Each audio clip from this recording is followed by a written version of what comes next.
Hi everyone, welcome introduction to programming. आज की इस क्लास के अंदर हम लोग प्रोग्रामिंग एस्पेक्ट के लिहाज से एक सो इम्पोर्टेंट कॉन्सेप्ट को पढ़ने जा रहे हैं। आज का हमारा टॉपिक है what is overflow and underflow in programming. चलें आज का लेक्चर स्टार्ट करते हैं। लेक्चर स्टार्ट करने से पहले आप लोगों को पता होना चाहिए कि स्टैक है क्या।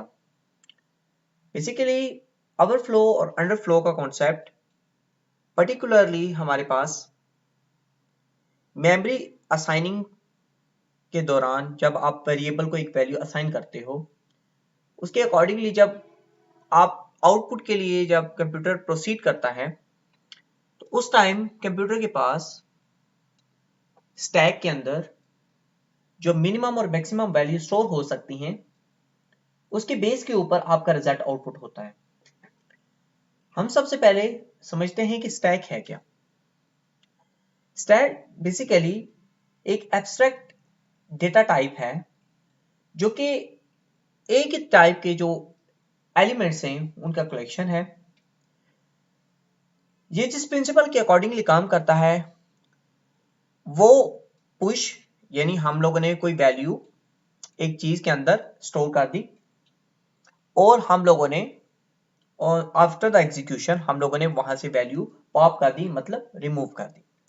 स्टैक को समझने के लिए आप लोग एक कंटेनर की मिसाल ले सकते हैं। कंटेनर के अंदर आप लोग वैल्यूज को पुश करते जाते हो,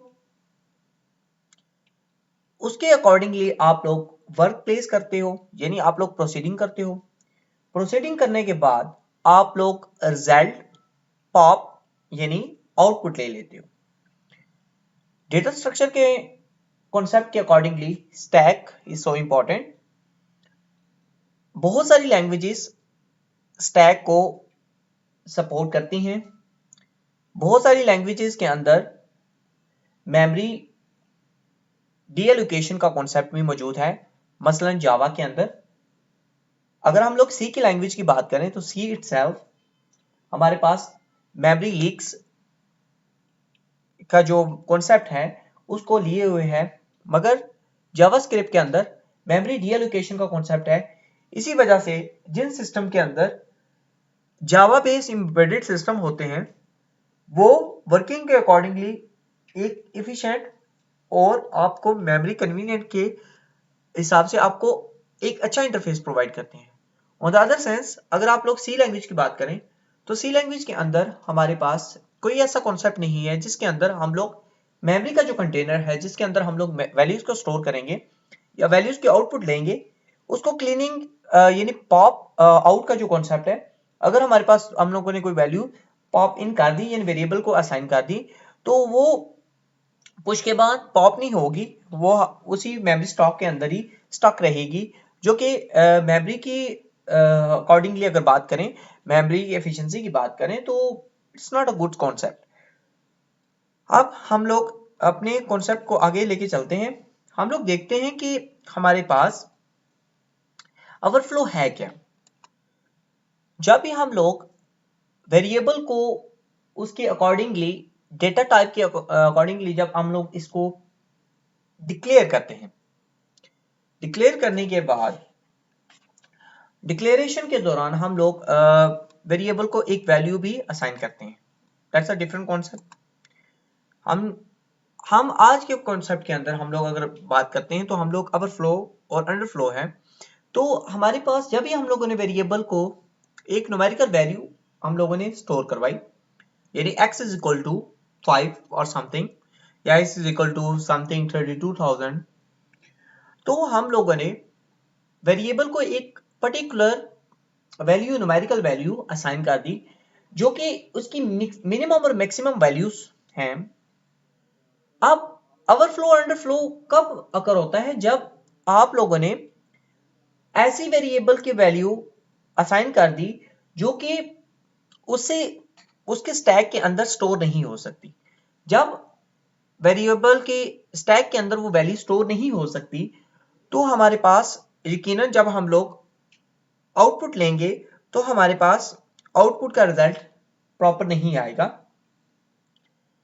अंडरफ्लो क्या ओवरफ्लो उस वक्त हो जाता है जब आप लोग वेरिएबल को उसकी मैक्सिमम पॉसिबल वैल्यू, मसलन अगर हम लोग इंटीजर वैल्यू की बात करें तो इंटीजर के अंदर हम लोगों ने पढ़ा था कि हमारे पास 32,767 पॉजिटिव वैल्यूज दे सकते हैं।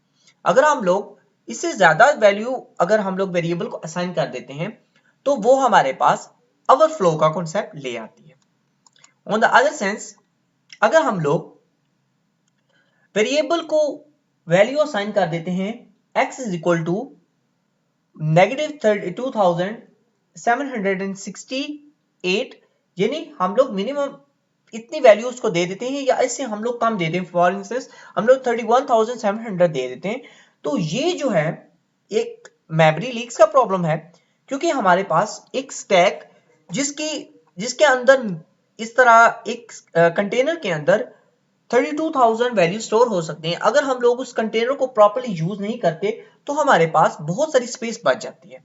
अब ये स्पेस कंप्यूटर के काम नहीं आ रही, ना आप लोगों की हार्डवेयर के काम आ रही है। आपको पता है कि आपका प्रोग्राम रैम के अंदर दोबारा एग्जीक्यूट होता है, उस एग्जीक्यूशन के दौरान रैम से वो इतनी मेमोरी ले लेता है। ऑन द अदर हैंड आपकी हार्डवेयर की इतनी भी वैल्यूज जो है आपकी मेमोरी की जो वैल्यू है वो भी वो उस टाइम जब आप वेरिएबल को इनिशियलाइज करते हो according to the data type वो उस टाइम उससे ले लेता है। तो ये आप लोगों के पास बहुत ज्यादा कह सकते हैं कि मेमोरी का प्रॉब्लम बना सकते हैं। तो अगर हम लोग अंडर द वैल्यू देंगे या ओवर द वैल्यू देंगे, ये दोनों हमारे लिए प्रॉब्लम का बायस बन सकते हैं। तो हम लोग जब हमारा प्रोग्राम लिखना शुरू करेंगे, प्रोग्रामिंग के दौरान हम लोग ये चीज देखेंगे कि हमारे पास ओवरफ्लो और अंडरफ्लो जो है वो वैल्यूज के ना आए। हम लोग डेटा के वेरिएबल्स को प्रॉपर उसकी डेटा टाइप असाइन करें ताकि हमारे पास मेमोरी यानी स्टैक ओवरफ्लो और अंडरफ्लो का जो एरर है वो हम लोग उसको ना फेस करना पड़े। जैसा कि मैंने आपको एग्जांपल दे चुका हूं कि अगर हम लोग इंटीजर एक इंटीजर हम लोग असाइन कर देते हैं, हम लोग इसको डिक्लेयर करते हैं x एज इंटीजर, तो उस इंटीजर के दौरान हमारे पास जितनी भी उसकी रेलेवेंट मेमोरी लोकेशन आ जाती हैं, तो अगर हम लोग ऐसा करते हैं तो हमारे पास मेमोरी लीक्स जो कि हमारे कंप्यूटर एफिशिएंसी के लिहाज से, कंप्यूटर की जो पावर है और उसकी हार्डवेयर रिसोर्सेज हैं उसके लिहाज से इट्स नॉट कन्वीनियंट, हम इस चीज को अफोर्ड नहीं कर सकते। ये हमारे लिए क्या ड्रॉबैक्स लग सकता है, क्या क्या हम प्रॉब्लम्स फेस कर सकते हैं। सिंपली एज मैंने बता दिया आपको कि हमारे पास वेरिएबल की जो वैल्यू होगी उसकी जो गिवन आउटपुट होगी वो हमारे पास एक रॉन्ग आंसर जनरेट करेगा।